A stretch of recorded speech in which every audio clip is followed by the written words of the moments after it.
Over the past several decades, the United States has become home to many different cultures and many people of the 5 major world religions: Christianity, Islam, Judaism, Hinduism, and Buddhism. Although the people practicing non-Christian religions only account for about 4% of the population in America, that is still around 12.8 million people that we live among today. Religious conflicts have plagued the world since the beginning of time as humans know it, and it is very important that we understand these conflicts and the mythology behind these religions as not to repeat history. The best way to get this information across is to start teaching it at a younger, more receptive age. So today I'm here to propose to public school administrators that making a world religions course mandatory for graduation is an absolute must. Doing this will promote cultural and religious awareness. It will improve the environment inside and outside of the school, and it will also ensure better communication. In the long run, the United States will be a much more peaceful state. Making a world religions course mandatory for graduation will bring a lot of things to the table, but the first and most important outcome is that it will promote cultural and religious awareness. Some of you listening may be thinking, but we can't teach about religions in school. Well, you're wrong. Carrie Kilman, writer of the article One Nation, Many Gods, says that by law, public schools cannot show preference to one religion, yet they can address religion in ways that are both fair and neutral. 89% of people are aware that a teacher cannot lead her class in prayer, while only 23% of people are aware that she can read from the Bible as an example of literature. Obviously, many people are misinformed about this policy, just as they are about the world's religions. If we don't teach Americans about religion, they will never understand the rest of the world, is an article from 2015 written by John Laycock.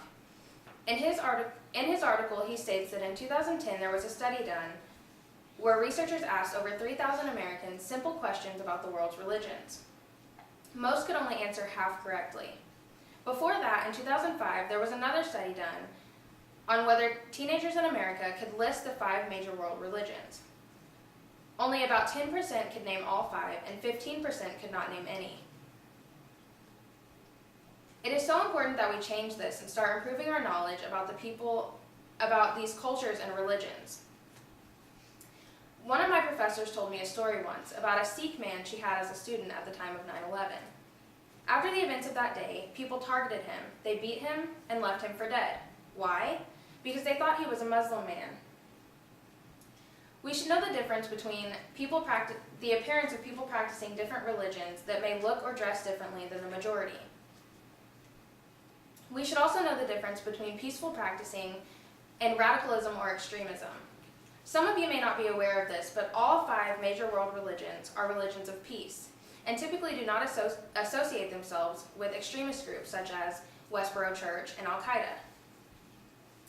Teaching this at a more receptive age will extensively improve our awareness of the people living around us. I've just discussed the first reason that we should require a world religions course for graduation. So the second reason is to improve the environment inside and outside of schools. The school district in Modesto, California is the only school district in the United States to require a world religions course for graduation, and they've seen amazing improvements in their students. Research showed that the course increased the students' respect for religious diversity. Linda Wertheimer, writer of the article Public Schools Shouldn't Preach, but They Should Teach Kids About Religion, from 2015, speaks of her conversations with people who have dealt with discrimination because they practice minority religions.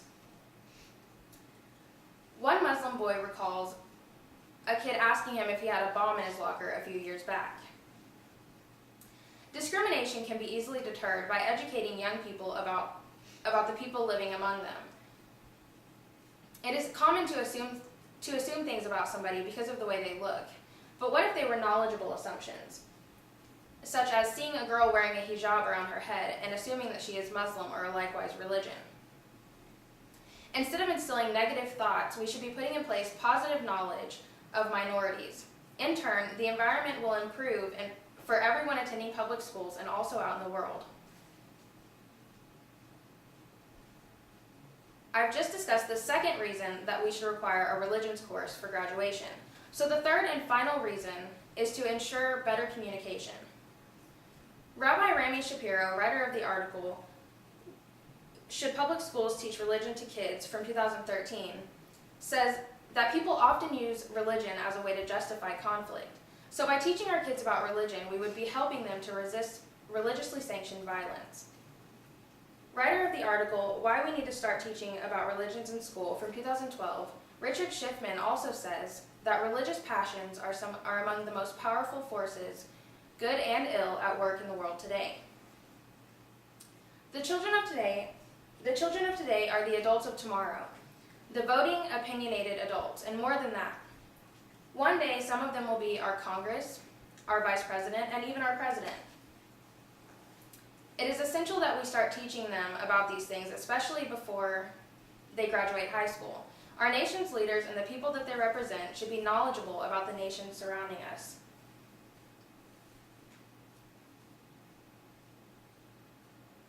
For many different reasons, but especially to ensure better communication and less non-factual bias, which inevitably leads to conflict. Today I have discussed the three most important reasons that public school administrators should require a world religions course for graduation. It will promote cultural and religious awareness, improve the emotional, mental environment inside and outside of schools, and it will also encourage better communication.